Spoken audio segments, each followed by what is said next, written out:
Robert Budd Dwyer war ein amerikanischer Politiker der Republikanischen Partei. Budd Dwyer wurde am 21. November 1939 geboren und schloss sein Studium 1961 in Politikwissenschaft und Rechnungswesen ab. Von 1979 bis 1981, bevor Dwyer Staatsschatzmeister wurde, zahlten öffentliche Angestellte des Commonwealth of Pennsylvania Millionen von Dollar an Steuern nach dem Federal Insurance Contributions Act. Infolgedessen verlangte der Staat von einer Wirtschaftsprüfungsgesellschaft, die Rückerstattungen für ihre Mitarbeiter festzulegen. Am 10. Mai 1984 vergab Dwyer den $4,6 Millionen Auftrag ohne Ausschreibung an Computer Technology Associates, CTA, ein in Kalifornien ansässiges Unternehmen. Im Juni 1984 informierte das Büro des Pennsylvania Auditor General bzw. die Rechnungsabteilung, das FBI, wegen der angeblichen Bestechung bei der Auftragsvergabe. Die Bundesanwaltschaft führte eine Untersuchung zur Vergabe des CTA-Auftrags durch Dwyer durch. Als Dwyer von dieser Untersuchung erfuhr, kündigte er am 11. Juli 1984 den Vertrag mit CTA. Budd Dwyer wurde am 13. Mai 1986 angeklagt. Zur Last gelegt werden ihm 5 Fälle von Post- und Überweisungsbetrug, 4 Fälle von Erpressung, Falschaussage vor Gericht sowie Bestechung bzw. Bestechlichkeit. Am 18. Dezember 1986 wurde Dwyer für schuldig besprochen. Seine Verurteilung war für den 23. Januar 1987 angesetzt und sollte von US-amerikanischen Behörden vollstreckt werden. Dwyer drohte eine Gesamtstrafe von 55 Jahren Haft sowie eine Geldstrafe von $300.000 US-Dollar. Am 22. Januar 1987, ein Tag vor Urteilsverkündung, ging Budd Dwyer zu einer geplanten Pressekonferenz. Auf der Pressekonferenz stand Dwyer hinter einem großen Holztisch. Vor ihm waren 9 Fernsehkameras, 4 Nachrichtenfotografen und etwa 20 Fernseh-, Radio- und Zeitungsreporter. Dwyer begann damit, einen 21-seitigen vorbereiteten Text vorzulesen, während seine Helfer den Medien eine 20-seitige Version überreichten. Der nervöse und aufgeregte Dwyer begann aus seinem Text vorzulesen. Ich bin unschuldig, doch mir droht eine Höchststrafe von 55 Jahren Gefängnis und eine Geldstrafe von $300.000 US-Dollar.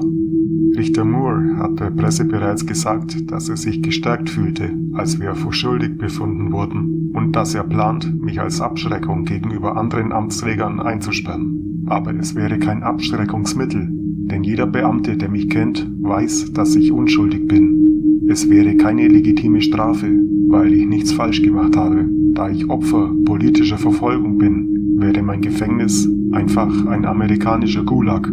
Ich bitte diejenigen, die an mich glauben, meiner Familie weiterhin Freundschaft und Gebet entgegenzubringen, unermüdlich für die Schaffung eines echten Justizsystems hier in den Vereinigten Staaten zu arbeiten und ihre Bemühungen fortzusetzen, mich und meine Familie zu rechtfertigen, damit meine Familie und ihre zukünftigen Familien nie von dieser Art von Ungerechtigkeit betroffen sind, die mir angetan wurde. Zu diesem Zeitpunkt hörte Budd auf, seine vorbereiteten Bemerkungen vorzulesen, während die versammelte Presse immer noch auf seinen erwartenden Rücktritt wartete. Es war noch ein erheblicher Teil des vorbereiteten Textes übrig, der detailliert darlegte, was er tatsächlich vorhatte. Dies las er jedoch nicht vor. Ich habe wiederholt gesagt, dass ich nicht als Staatsschatzmeister zurücktreten werde. Nach vielen Stunden des Nachdenkens und Meditierens habe ich eine Entscheidung getroffen, die niemanden als Vorbild dienen sollte, da sie einzigartig für meine Situation ist.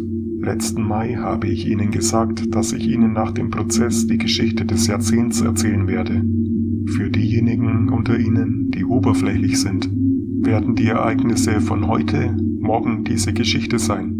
Aber für diejenigen unter Ihnen, die über Tiefe und Besorgnis verfügen, wird die wahre Geschichte das sein, von dem ich hoffe und bete, dass er in den kommenden Monaten und Jahren die Entwicklung eines echten Justizsystems hier in den Vereinigten Staaten zur Folge hat. Ich werde im Amt sterben, um zu sehen, ob die beschämenden Fakten, die in all ihrer Schande verbreitet werden, nicht unsere bürgerliche Schamlosigkeit durchbrennen und den amerikanischen Stolz in Brand setzen. Bitte erzählen Sie meine Geschichte in jedem Radio- und Fernsehsender sowie in jeder Zeitung und Zeitschrift in den USA. Bitte gehen Sie sofort, wenn Sie einen schwachen Magen oder Geist haben, da ich keine körperliche oder geistige Belastung verursachen möchte. Joanne, Rob, Didi, ich liebe euch. Danke, dass ihr mein Leben so glücklich gemacht habt. Ich liebe euch, ihr drei. Bitte stellt sicher, dass das Opfer meines Lebens nicht umsonst ist. Nachdem Bud Dwyer seine Rede zu Ende gesprochen hat und die Notizen an seine Mitarbeiter verteilt hatte, holte er einen Umschlag hervor, in dem sich ein 357er Revolver befand. Nachdem die umstehenden Leute den Revolver erblickten, fingen sie an, Panik zu bekommen. Dwyer lehnte sich gegen eine Wand und hielt den Revolver dicht an seinen Körper. Dwyer sagte ruhig: Bitte, bitte, bitte verlassen Sie den Raum, falls Sie das betreffen wird. Einige der Leute, die blieben, flehten Dwyer an, die Waffe abzulegen, während andere versuchten, sich ihm zu nähern und die Waffe an sich zu reißen. Dwyer warnte die Leute: Nicht, nicht, nicht, das wird jemandem wehtun. Nur wenige Sekunden später steckte sich Dwyer die Mündung der Waffe in den Mund und drückte ab. Dwyer brach tot auf dem Boden zusammen. Blut floss aus seinem Hinterkopf und aus seiner Nase. 9 Nachrichtenkameras zeichneten die Ereignisse auf. Eine der Kameras war weiterhin auf Dwyer gerichtet und machte Nahaufnahmen. Blut strömte aus der Austrittswunde an seinem Hinterkopf sowie aus seinen Nasenlöchern und aus seinem Mund. Bud Dwyer wurde am 26. Januar 1987 bestattet. Und das Traurigste kommt erst noch, denn nach Bud Dwyers Tod wurde festgestellt, dass Bud die ganze Zeit unschuldig war. Auch wenn Bud Dwyers Tod nun knapp 37 Jahre zurückliegt, gilt mein Beileid den Hinterbliebenen dieses grauenhaften Justizirrtums.